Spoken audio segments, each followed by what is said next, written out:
नहमदुहु व नुसल्ली अला रसूल करीम अम्मा बाद। पश्चिम बंगला का पीर फुरफुरा दरबार शरीफ मुजद्दिदिया जवान पीर अबू बकर सिद्दीक रहमतुल्लाह अलैहि का संगठन ऑल इंडिया मुजद्दिदिया मिशन सर्वधर्मों सम्मेलन कमेटी के सदस्यों हैं हम। इसके अलावा सर्वभारतीय जातीय कांग्रेस का भी सदस्यों हैं हम। हिंदू मुस्लिम सिख ईसाई जैन ख्रिस्टन आदिवासी दलित हम सब है भाई भाई। मजहब नहीं सिखाता आपस में बैर रखना। हिंद है हम, ये वतन है हमारा। इसे कहते हैं कि अंधेरी नगरी चौपट राजा, जैसा है राजा वैसा है पुरजा।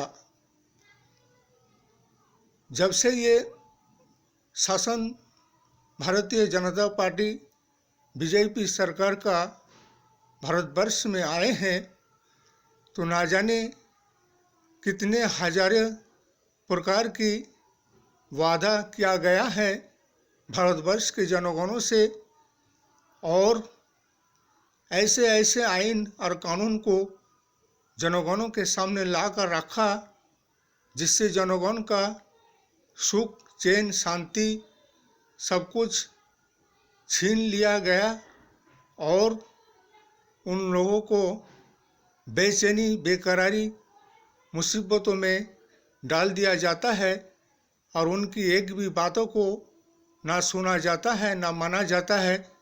सिर्फ वादे करते हैं लेकिन वादे को पूरा नहीं करते हैं बल्कि वादा खिलाफती करते हैं। इसीलिए तो कहते हैं मोदी अडानी भाई भाई, इन्होंने मिलकर देश को लूटा है, जनगण को धोखा दिए हैं। जैसे कि अभी पिछले 2 साल से किसी आइन कानून को जो पास किए थे,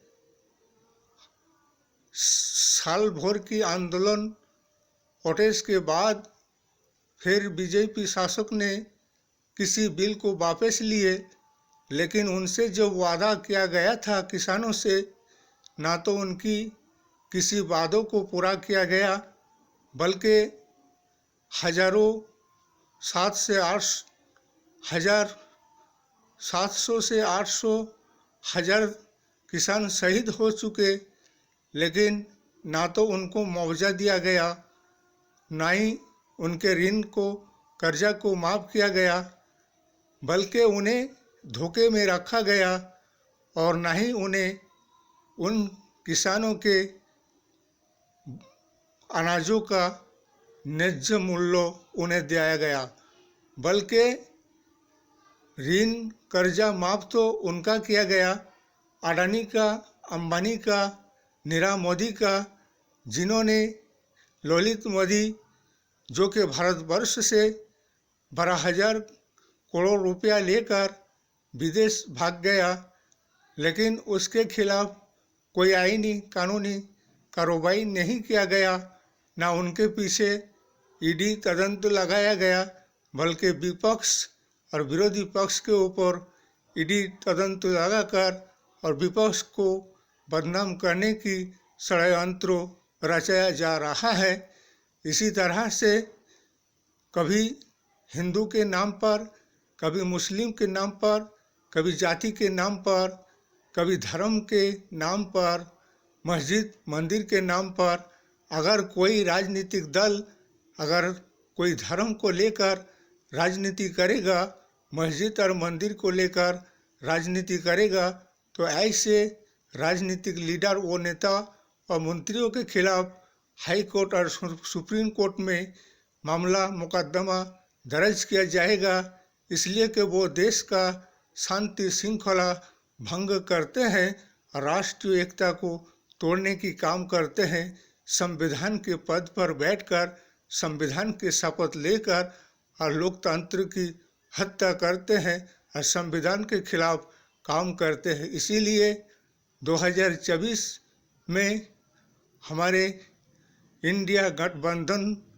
को जयी बनाइए और एक परिवर्तन बदलाव को लाइए और देश को विकास के राहों पर आगे बढ़ाकर ले जाइए। इसलिए कि स्वाधीनता आज़ादी के बाद से सर्वभारतीय जातीय कांग्रेस एक एक करके भारतवर्ष के हर एक चीज़ को बनाया है और ये 10 साल देश के शासन व्यवस्था इनके हाथ में आने के बाद हर चीज़ को अडानी और अंबानी के हवाले किया गया है और गरीबों को लूटा गया है।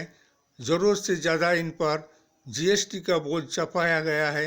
इसीलिए इस वीडियो को ज़्यादा से ज़्यादा लाइक दीजिएगा, शेयर कीजिएगा, सब्सक्राइब कीजिएगा। जय हिंद, जय भारत, मोहम्मद आसिफ।